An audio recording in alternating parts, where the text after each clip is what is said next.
Costi. It is NFL Championship Week. We have gone through 18 weeks of the regular season, 2 rounds of playoffs. There are 4 teams left. Are these the best 4 teams? I don't know, but there are 4 teams there. I think really only one team missing here. Jay's Dallas Cowboys from the mix. I think if there's a team that's lucky to be in there, it's the Lions, and we'll get to that in a little bit. But we have the 2 games. They're both on Sunday. We have 3 o'clock Eastern time start for the Ravens Chiefs. Costi will be our man in the building, our boots on the ground, and then the Niners taking on the Lions. 6:30 Eastern time start for that one. This is I think when you get to these championship rounds, John Madden used to say it best, the finality of the whole thing. It sinks in for these players. You start to see it on the sidelines. And, I think we saw it last week, more so in the Ravens game than in the Chiefs game. But I think that Ravens game, I think the Texans, when you see guys losing these big games, I think, the Texans, I think they took it, pretty well. It was just like, hey, man, it was amazing that we got here. It's like, and we're going to be back because we have everybody's, 16 years old. So we're going to have plenty of shots at it. But in this game, though, the Ravens and the Chiefs, not everyone's going to be back. And I think that this is, this is a little different animal here. I think for the Chiefs, Travis Kelce's career, this could be it for him. This is Taylor Swift. And a lot of rumors that, this will be his final year. Costi saying no, he'll be back. No, just you keep saying Taylor Swift. I've literally, in every single thing on every social media post I get is Taylor Swift, Taylor Swift. Everything. Because everything, there's so much hype here. Well, maybe that's why you're following the wrong people on social media. Do you follow Jay Briggs, Parlay God Jay, on Twitter? I don't. Well, I don't do Twitter. X. Well, neither does anybody. It's formerly Twitter. X. Oh, X. Right. No, formerly Twitter. I'm just ready for the game to come. It's Wednesday. A couple more days. We'll get here. And it's off to the Super Bowl. Hopefully. Well, Jay, we'll start with you. The Ravens taking on the Chiefs. We've got, Patrick Mahomes, been there, done that many times over. He's been in the championship every single year. Up against the Ravens team. Certainly a lot of guys that have been around for a while, So what do you think? I think this is the year the Ravens unseat them. I think this is as good as it gets right here. The Ravens have been and earned their spot as the number 1 seed and to the ability to host this football game. And I do believe that is a huge reason why the line is where it's at. Do the Ravens have a legitimate shot to win this football game, move on next week, and go to the Super Bowl? Yes. Would I be extremely happy for this team if they did so? Yes. But me personally, it's like clockwork, man. Mahomes, playoff underdog, or underdog really in general, usually he shows up, man. And I have to take the 3 and a hook. Personally, I'm probably going Chiefs money line. He's been there, done that. It's my same story. I'm sticking to it. There's only 2 men that have knocked off Mahomes in the postseason. One is the GOAT, the one that has all the hardware, Tom Brady. And the other one is just a thorn in the side of Patrick Mahomes, who's just the only man other than Brady who has been able to knock him off. Joe Shiesty, Joe Burrow. Can Lamar Jackson add himself to that list? He has an opportunity to. Would I bet that he does? No, sir, I wouldn't. Mahomes is sixth year as a starter, 6th AFC Championship game. He's been in the league 7 years. His first year, he sat behind Alex Smith. Taking the Chiefs here. Even last week, he just seemed to get it done. The guys caught the football when it mattered most. He let them down, and they got the job done. I'm taking the Chiefs here, 3.5 and money line. Al, looks like a little money coming in on the Ravens. Yeah, not surprisingly, when you take a look at the number. I know Kansas City. Everything Jay said makes a lot of sense, first of all. Until Mahomes gets knocked off, he hasn't been knocked off. They've covered their last 4 games, but I think that spells trouble. When you look in the playoffs, road teams that have covered their 4 previous games have cashed just 43% over the last 44 years. And this is just, Cossie mentions this a lot.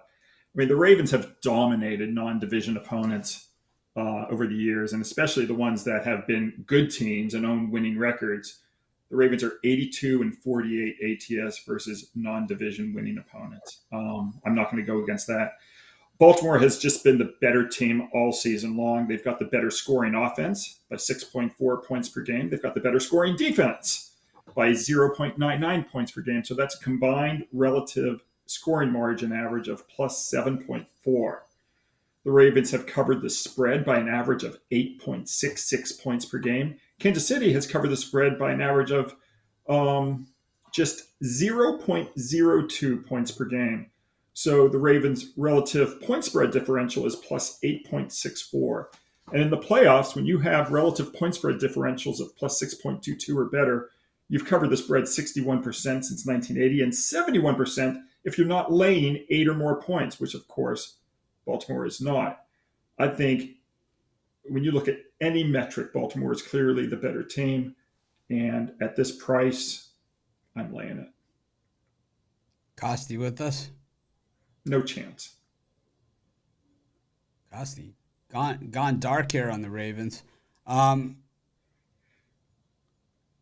taking the Chiefs. I think if Mahomes receivers hold on to the ball all season long, this team is probably home in this game. They, all their losses have been on drop balls and the Kelsey fumble. So I just think that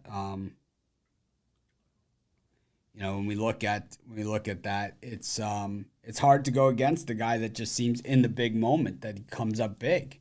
It's like, it's so weird because we always think about him as this great passer, but he also, how many key first downs in his career has he run for in the second half of a football game or down the stretch in the fourth quarter in the final minutes?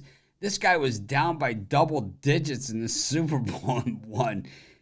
The Bengals beat him. They beat him with the secondary. They got the interception on him in overtime, and that's the way to get him. But I don't think that was before the post-game and the halftime report were all sponsored by the company that he's the spokesman for. He's not getting any calls that go against him. You go to the State Farm halftime report, State Farm post-game report. They're not going to go to that with their guy losing. Patrick Price. Yep, going to pay the Patrick price here. I'm going to go with the Chiefs. Costi's not here to defend himself. Well, I have some pretty breaking news for you, Mitch, if you want to talk about this while we wait on Costi. It has to deal with your Miami Dolphins. So, good news to some that you guys have parted ways with Vic Fangio. He will no longer be you guys' defensive coordinator. You're not going to like this next news on who's the front runner to be your next defensive coordinator. Oh, it's not going to be that Wink Martindale. Oh, no, it's much worse. It's much worse. It's much worse. Who's that? I kind of want you to guess who it is. I don't know. All right, I'll tell you. Oh. I have an idea, but I'm afraid to say it. Is he recently fired?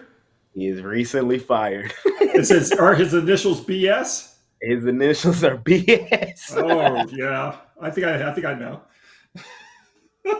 Yep. I'll have to.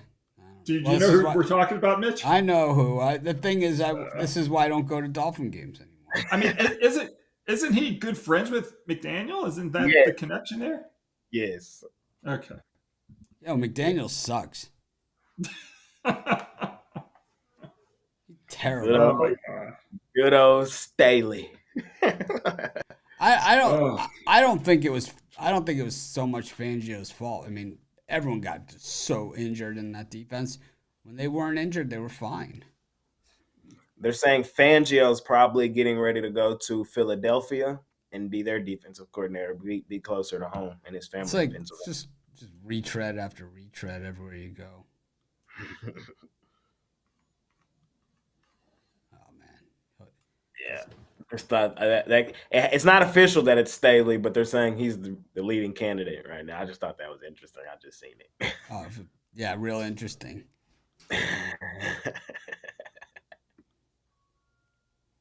Both your guys together on your team. Come on. I don't like it. And I really don't like it. When we go to the next game, it's the Lions and the 49ers. You know, no 4 hours in between games, no nothing like that. I like it. I like it's actually less time in between games than Thanksgiving. You know, Sunday playoff football. Let's do it. I like. Just go. You know, just go back to back. Don't call me. Don't text me, unless you guys can. But I'm saying like everybody that's not talking about the games, like we're locked in. Back to back. I love it.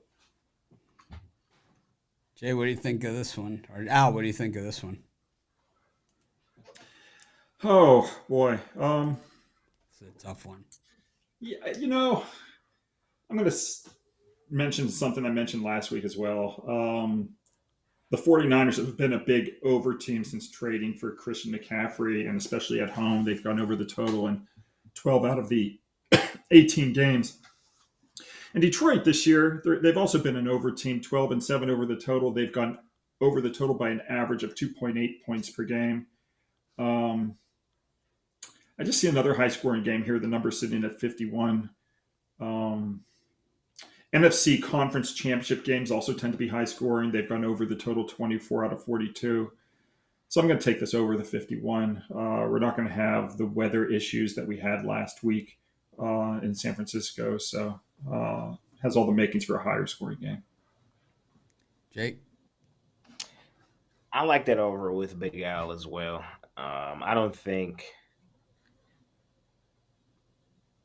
I just think the Niners are going to be the Niners, be able to run the football, and kind of cause Detroit some problems. And I think Detroit, who's, they just get it done. I don't know. I mean, they're here for a reason. They've offensively gotten it done. I like Gibbs, Amon-Ra, Jared Goff. I mean, for as much hate as my guy Jared Goff has gotten, I mean, he has a lot more playoff success than a lot of guys in the playoffs. I mean, in the league, not the playoffs, in the league. Remember, he's already been to a Super Bowl.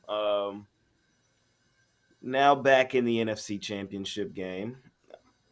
I like the over with Big Al. I do. I think we get some points here.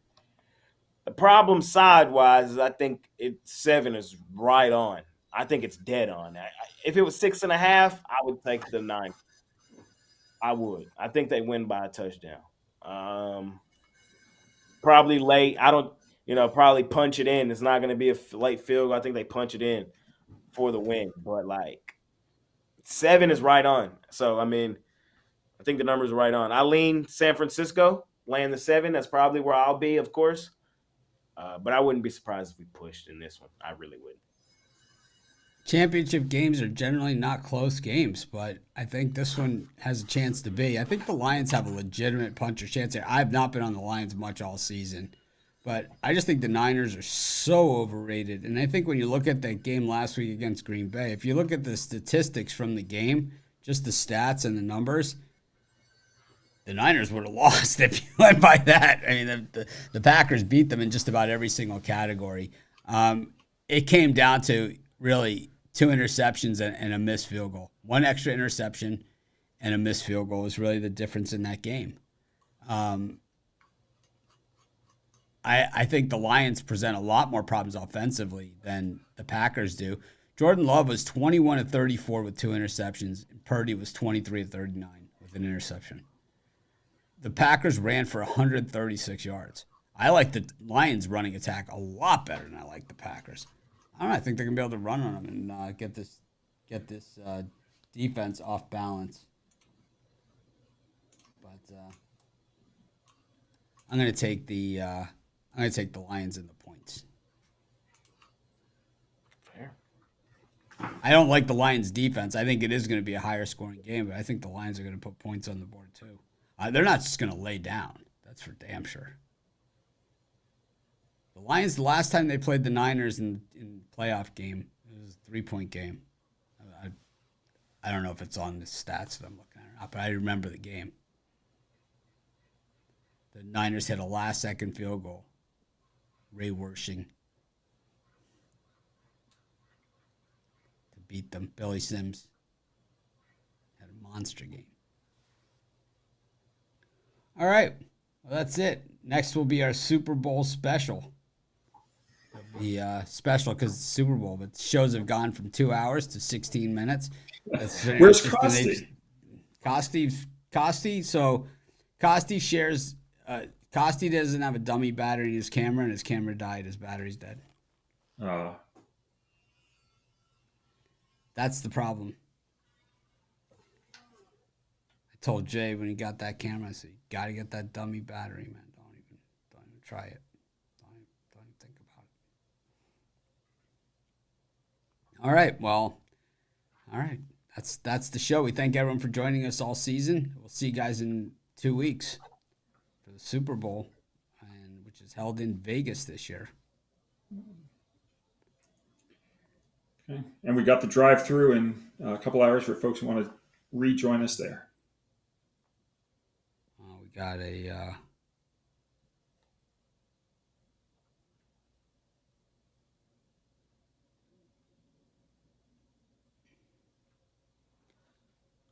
all right, make it a winning day. We appreciate all